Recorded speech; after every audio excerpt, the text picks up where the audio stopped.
Hi everyone, this is Mariana, and today I'm here to talk to you about a book I've just recently finished, and a book I had been reading for quite a while now because it's a bit of a chunk, and that's It by Stephen King. It's kind of huge.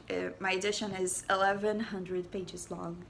As you all probably know, because of the movie, it tells the story of a bunch of kids who grew up in the town of Derry in Maine in the US, and both as children and as adults, they are forced to face this evil, this big evil called It. And it manifests itself in the form of a clown called Pennywise. Going in, I thought this was just going to be like an adventure story and a horror story, but it's a lot more than that, and I wasn't expecting it. Throughout the book, you are told both the perspective of the young kids and of the adults as they are younger and they try and fight Pennywise, and as they are older and they have to return to Derry. And what's really, really interesting is that Stephen King manages to capture just the most horrifying events in this very neutral tone, and you're absolutely moved by it. It's so terrifying and heavy, and the way he writes it, he writes chapters in the children's perspective, and then he alternates to the adults, and that keeps you on the edge of your seat and trying to find out what happened all the time. Not only that, but you sort of understand from the children's perspective how they became who they are now as adults, and from the adults you understand just how traumatic things must have been when they were kids because it affected them this way up until now. This is incredibly effective in being terrifying, mostly because King is not only good at writing the horror and writing, say, Pennywise showing up as a clown, a terrifying clown, or a giant spider, or whatever it is. He is actually really, really good at showing us just how much more terrifying the real world can be. It's also quite nice that in parts he uses this sort of diary format to analyze the past of the town of Derry.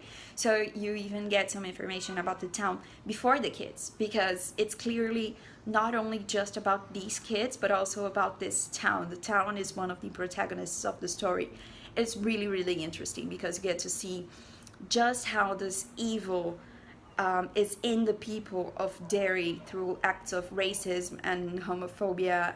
It is so good. It is also very heavy and very terrifying. There were times in which I could not keep going and simply had to put it down and read something lighter, and then I go back. And of course it's huge, so that makes reading it a lot slower because you can carry it around everywhere with you, but it just flows so seamlessly. And I promise you, there's not a single boring moment in the book.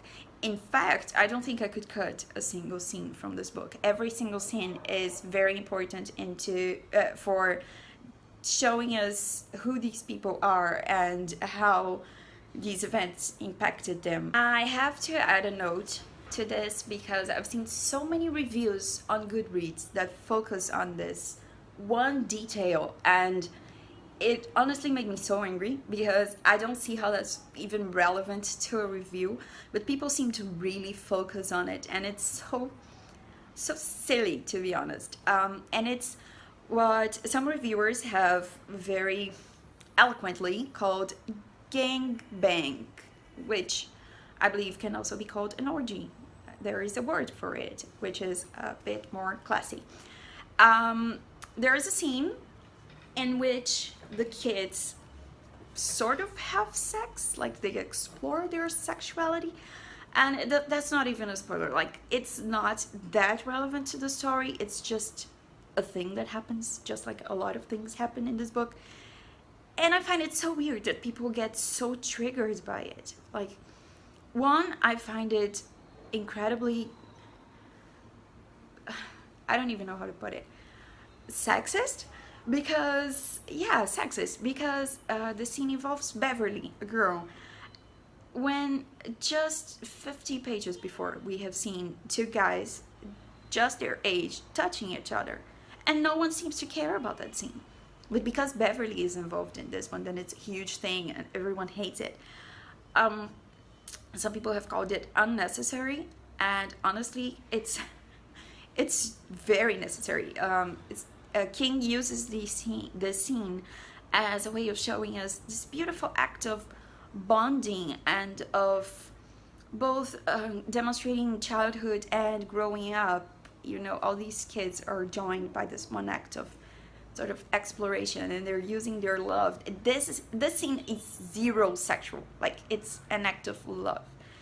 He uses this scene as a way to show us just who these kids are and to keep their bond together. There's not much to it. Like, honestly, if you have read a book which pages before a bunch of people were murdered for no reason, in which a child almost kills another, in which a father nearly kills his daughter to death, in which someone sticks their head on the inside of a Bailey's spider, and the thing you take from it, the thing that makes you horrified, is that 12-year-old children might actually consensually explore their sexualities. You have missed the point of the book. That's all I have to say. So don't keep yourself from reading this book because of this supposed sex scene. It's, one, not a sex scene. It's, two, not that important, and it's three, not in bad taste.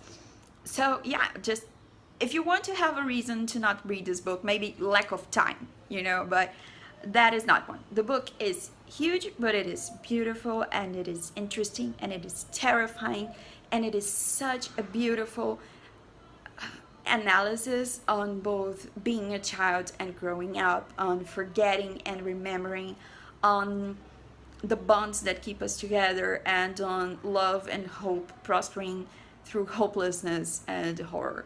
So I highly recommend this. I cannot possibly recommend this enough. Of course, it's not a fast read, but it is a very much worth it read.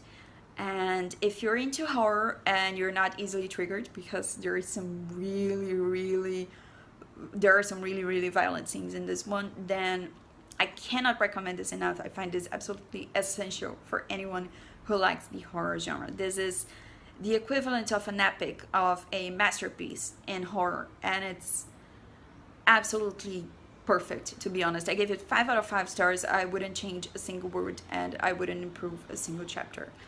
I was mesmerized from beginning to end, and I don't think I will ever forget these characters. So that was my review for Stephen King's It. I hope you guys enjoyed it. I will be posting reviews for every single book I read. I decided to take on this format. And if you like this video, please click the like button. That would be a huge help. And make sure you subscribe if you want to see more reviews in the future. For now, thanks for watching, and I'll see you next time. Bye.